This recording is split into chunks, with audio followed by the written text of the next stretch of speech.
ഞാൻ ദൃശ്യം 3 മൂവി കണ്ടിരുന്നു. എനിക്ക് വളരെയധികം ഇഷ്ടപ്പെട്ടു. ഇത് ഒരു സസ്പെൻസ് ത്രില്ലറാണ്, അല്ലെങ്കിൽ ഫാമിലി സർവൈവൽ ഡ്രാമ എന്ന് പറയാം. ഇതിൽ നമുക്ക് വേണമെങ്കിൽ ക്യാറ്റ് ആൻഡ് മൗസ് ത്രില്ലർ എന്ന് പറയാം. ഒരു വേട്ടക്കാരനുണ്ട്, വേട്ടയാടപ്പെടുന്ന വ്യക്തികളുണ്ട്. വേട്ടക്കാരൻ മാറിക്കൊണ്ടിരിക്കുന്നുണ്ടല്ലേ. ദൃശ്യം 1 2 കാര്യങ്ങളാണ് പറയുന്നത്. അപ്പോൾ ക്യാറ്റ് ആൻഡ് മൗസ് ത്രില്ലർ എന്ന് വെച്ച് കഴിഞ്ഞാൽ ഒരു 100 ഉണ്ടായിരിക്കും, 100 ആയിട്ടുള്ള വ്യക്തി ഉണ്ടായിരിക്കും. പിന്നെ നമുക്ക് ഇതിലെ ക്രൈം എന്താണ്? ആക്സിഡന്റൽ ഹോമിസൈഡ് എന്ന് പറയാം. മനഃപൂർവ്വം ചെയ്യുന്ന കൊലപാതകമല്ല അല്ലേ. അതുകൊണ്ട് ആക്സിഡന്റൽ ഹോമിസൈഡ് ആണ് ഇതിലെ ക്രൈം. ഇതിൽ ജോർജ് കുട്ടി എന്നുള്ള ക്യാരക്ടർ ഗുഡും അല്ല എന്നാൽ ഈവിളും അല്ല അല്ലെ.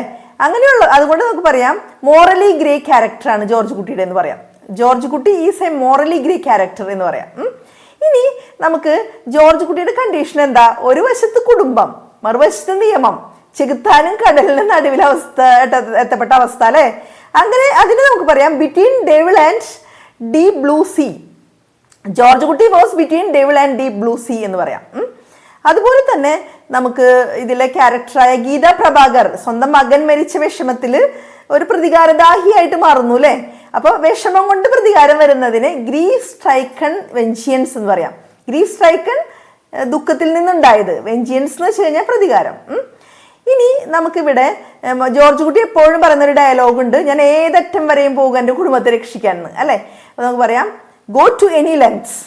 ജോർജ് കുട്ടി went to any length to protect his family. അപ്പൊ ദൃശ്യം മൂവിയായിട്ട് ബന്ധപ്പെട്ട് കുറച്ച് വൊക്കാബുലറി പറഞ്ഞതാണ്. എന്തായാലും നമുക്ക് ദൃശ്യം 4 5 ഒക്കെ കാണാൻ പറ്റട്ടെ. മോഹൻലാലിന്റെ അഭിനയമൊക്കെ വളരെ നന്നായിരുന്നു കേട്ടോ. എനിക്ക് നന്നായിട്ട് ഇഷ്ടപ്പെട്ടു സിനിമ. എന്തായാലും നമുക്ക് അടുത്ത വീഡിയോയിൽ കാണാം. താങ്ക്